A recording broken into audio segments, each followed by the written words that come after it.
Welcome to the Saturday Cup of Joe podcast.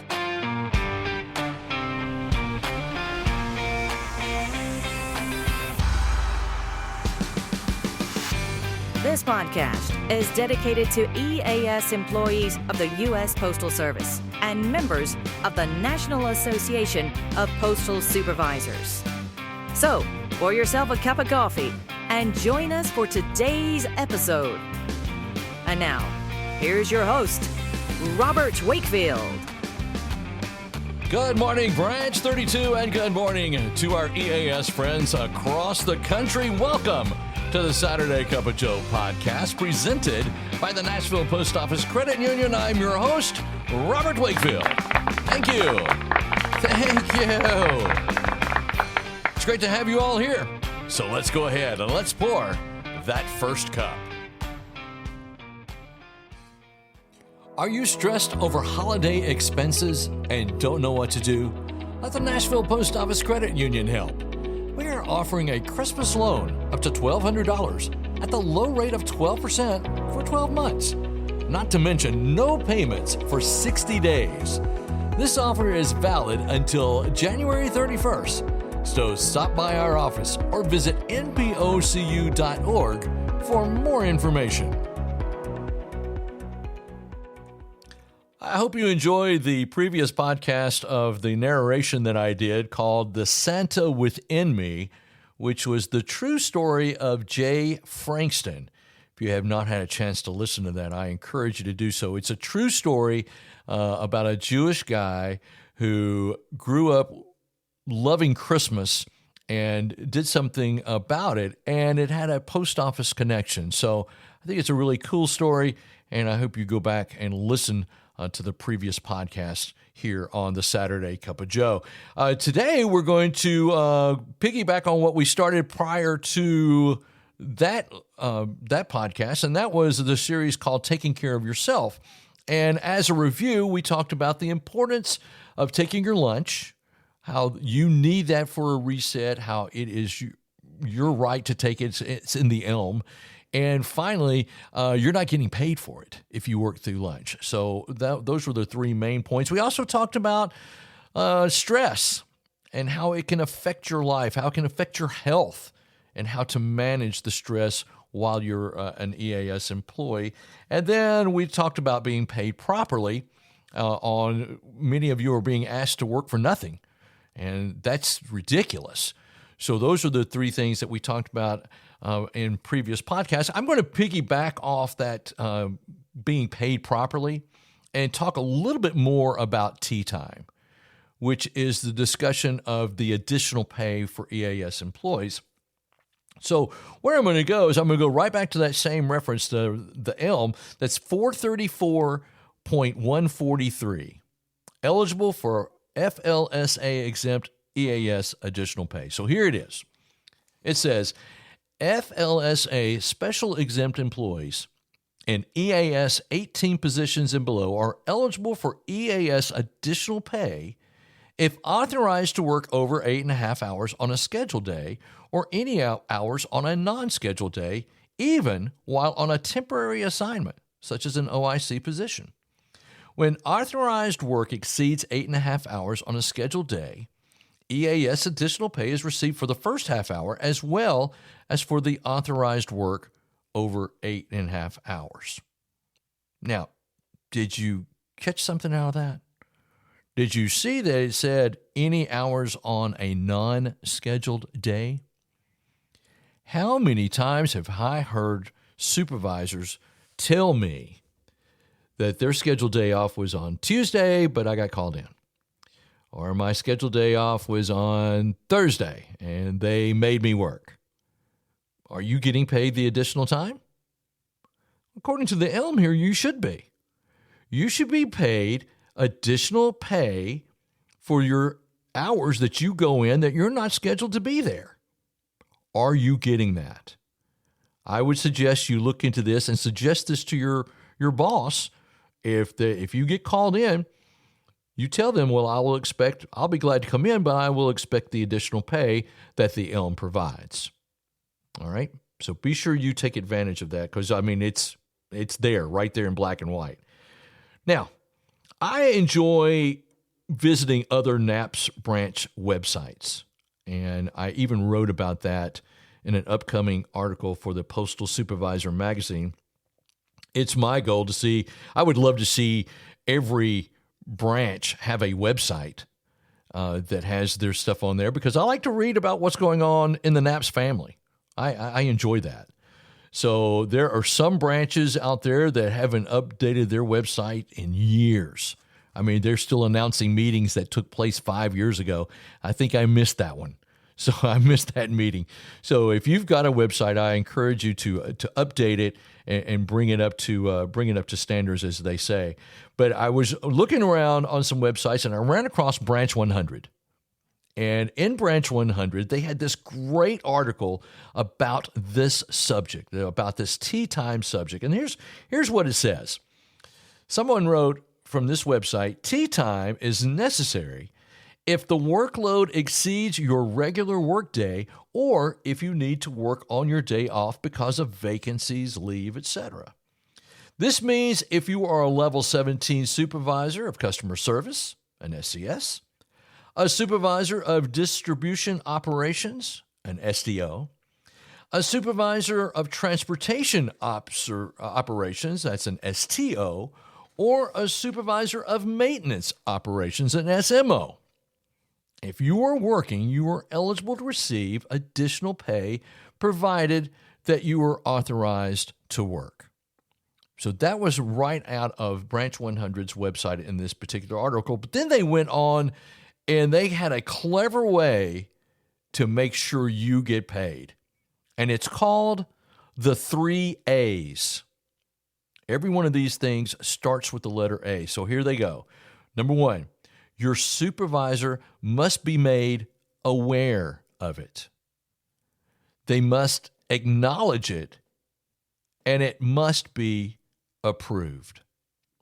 So what does that look like? Well, simply put, it looks like this. If you're assigned to do jobs A, B, C, D, and E, but you're not going to be able to complete E before the end of your tour, you make your superior aware of it. You discuss this with your superior, you back it up with an email, and then that's important. Let me stop right there just for a second. People tend to forget. I know that's a shocking statement, but especially your boss.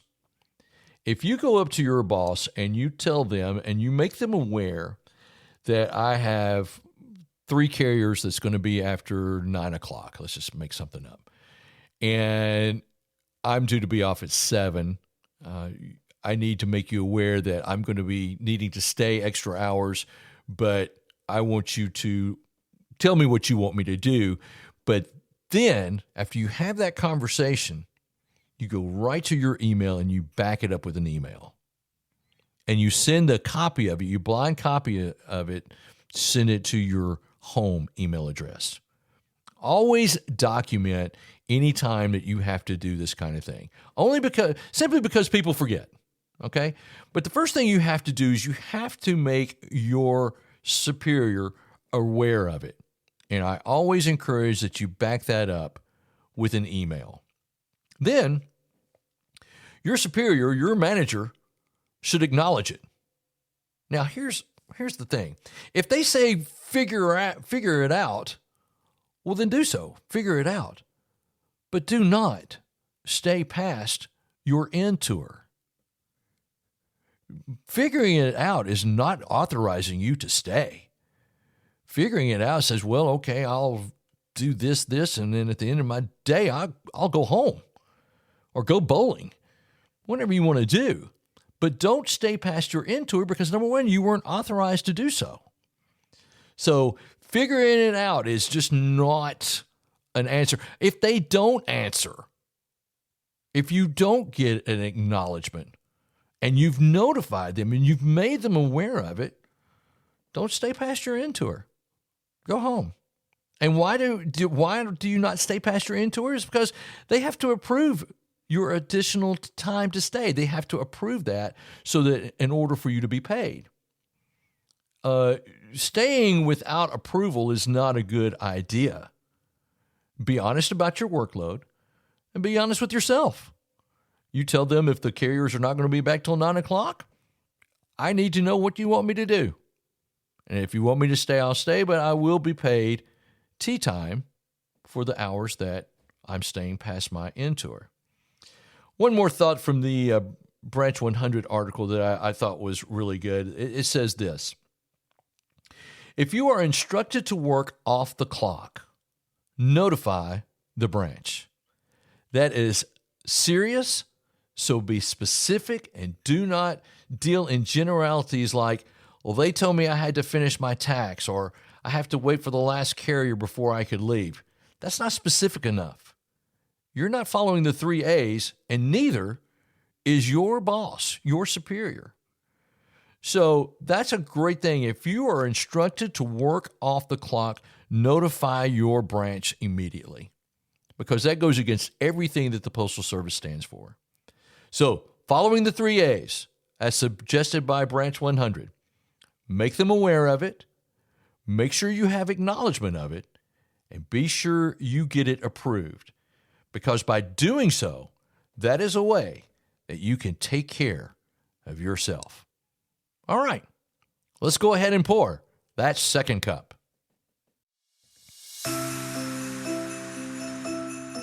This holiday season, the Nashville Post Office Credit Union wishes you joy, peace, and prosperity. As we celebrate this special time of year, we're grateful for your trust and your membership.